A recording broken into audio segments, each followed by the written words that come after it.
옛날에 또 어떤 분은 헐크 같다고 말씀하시더라고요. 화나면은 얘네들이 이제 멜라닌 색소를 팍 반출하는 게 헐크는 어떻게 다뤄야 해요? 사랑해줘야죠. 사랑으로. 사랑으로.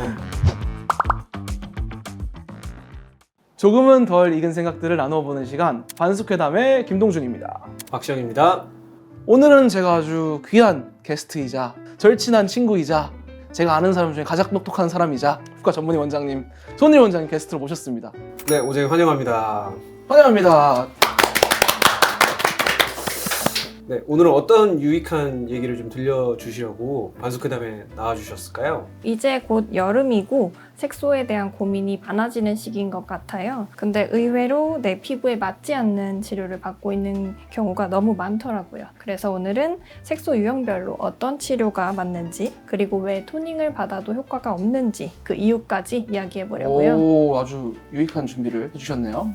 저희 병원에 오는 어쨌든 고객님들은 잡티가 있어서 왔어요. 기미가 껴서 왔어요. 이렇게 해서 그냥 다 잡티나 기미라고 이렇게 하는데 이게 종류가 조금씩 어쨌든 다르잖아요. 크게 어떻게 좀 나눠가지고 치료를 하는지 어떻게 약간 진단을 하는지 좀 궁금하거든요. 맞습니다. 색소는 크게 세 가지 유형으로 나눠서 봐야 되는데요. 첫 번째는 표피성 색소입니다. 표피성. 네. 표피성 색소는 이제 피부 가장 표면에 있는 색소인데 대표적으로는 주근깨, 잡티 이런 색소들이 되겠고요. 흑자도 이에 속합니다. 두 번째 같은 경우에는 진피성 색소라고 보시면 돼요. 표피보다 조금 더 깊은 층에 있는 진피성 색소들을 이제 그 다음 유형으로 볼 수 있겠고, 진피성 색소 같은 경우에는 표피성 색소에 비해서 조금 흐린 편인 경우가 많고 경계도 좀 흐리고 약간 이제 넓게 번져 있는 경우가 많고요. 대표적으로는 기미가 있다고 보시면 됩니다. 마지막 세 번째 유형은 바로 진피성 색소와 표피성 색소가 섞여 있는 혼합형 색소라고 보시면 됩니다. 사실 이제 한국인들이나 동양인 분들에서 있는 이제 기미도 혼합성 기미인 경우가 가장 많다고 보시면 될 것 그러면 같습니다. 표피에도 약간 기미가 있고 안쪽에도 기미가 있고 어느 분들 같은 경우에는 금방 색소가 좋아지는 경우가 있고 다른 분들 같은 경우에는 오랫동안 치료를 받아야지 좋아지는데 보통 표피성 색소들이 반응이 빠르고 진피성 색소들은 반응이 좀 느린 색소라고 보시면 될 것 같아요. 보통 내원하실 때 저 잡티가 생겼어요. 혹은 기미가 있어요. 보통 잡티 아니면 기미라고만 다 이제 통칭해서 그냥 깔끔하게 부르시잖아요. 만들어주세요. 깐달걀처럼 만들어주세요. 이렇게 네. 오잖아요. 근데 원장님은 보통 그럴 경우에 어떻게 진단하시고 치료를 시작하세요? 일단 처음에 우리가 확인해야 될 부분들은 토닝이나 다른 색소 레이저로 치료가 가능한 병변인지 아니면 다른 레이저를 이용해야 하는지 등을 확인을 해야 됩니다. 특히 이제 색소 병변이라고 생각해서 왔지만 사실은 색소 병변이 아닌 경우가 좀 있어요. 특히 젊은 분들의 경우에는 얼굴에 있는 색소가 특별히 뭐 기미라든지 노화에 의한 흑자라든지 이런 것인 경우보다는 편평사마귀 같은 병변 때문에 졸출돼서 색소가 오히려 도드라져 보이는 경우가 있거든요. 아주 작은 병변 같은 경우에는 모든 병변을 한 번에 다 제거하기가 어렵기 때문에 한 번만에 치료로 되지는 않지만 개수가 많지 않은 분들은 한 번에도 좋아질 수가 있습니다. 색소 치료하면은 제일 많이 이제 알려진 게 토닝이잖아요. 토닝이라는 게 사실 뭐예요, 원장님? 그럼 쉽게 비유를 해드릴게요. 레이저 토닝이란 이제 레이저 에너지를 약하게 반복적으로 조사해서 멜라닌 색소를 더 잘게 부숴주는 과정을 의미합니다. 그러면 약간 큰 돌을 약간 잘게 약간 모래알로 좀 쪼갠다는 느낌으로 이해하면 될까요? 네, 맞습니다. 부서진 그 모래알들은 어떻게 되는 거예요? 대식세포라는 이제 면역세포가 있는데요. 우리 몸에 청소하는 역할을 하게 됩니다. 이 청소된 파편들은 이제 림프관을 통해서 서서히 배출이 되게 되고 이 과정이 몇 주 정도 소요가 됩니다. 토닝의 장점은 하고 나서 거의 티가 나지 않기 때문에 일상생활도 가능하고 메이크업도 가능하고 크게 부담 없이 받을 수 있는 시술이라고 볼 수 있겠습니다. 그러면은 이 한계가 있을까요, 토닝이란 것에?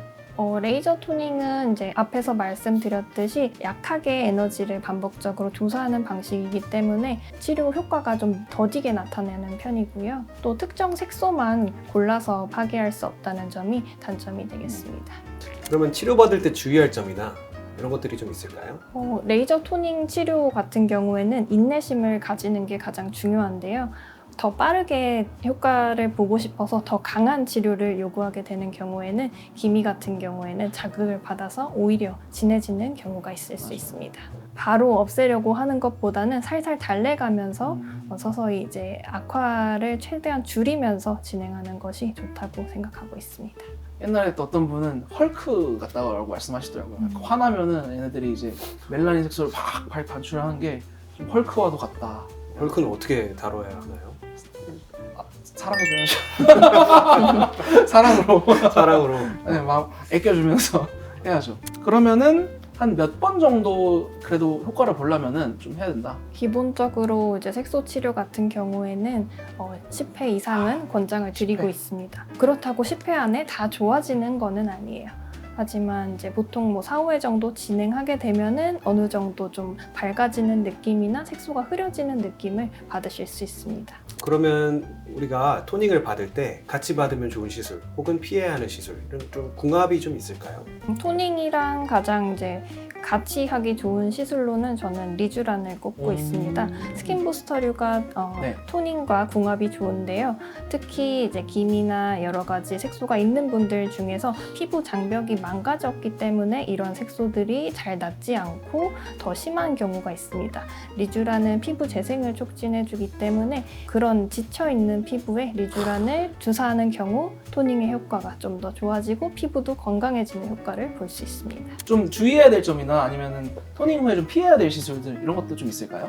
레이저 토닝 같은 경우에는 일상생활에 지장이 거의 없기 때문에 토닝 후에 꼭 피해야 되는 시술이 정해져 있지는 않습니다. 다만 레이저 토닝을 피해야 되는 시기가 있는데요. 최근에 여행을 다녀오셨다든지 아니면은 태닝을 했다든지 해서 피부에 색소가 확 올라온 경우 그런 경우에는 토닝을 하셨을 때 부작용을 겪을 수 있습니다.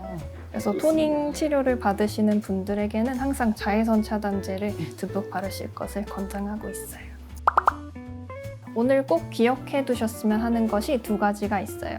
첫 번째는 내 색소 유형을 정확하게 진단받는 것, 그리고 두 번째는 레이저 토닝으로 해당 색소 유형을 치료할 수 있는지에 대해서 알고 계셨으면 좋겠습니다.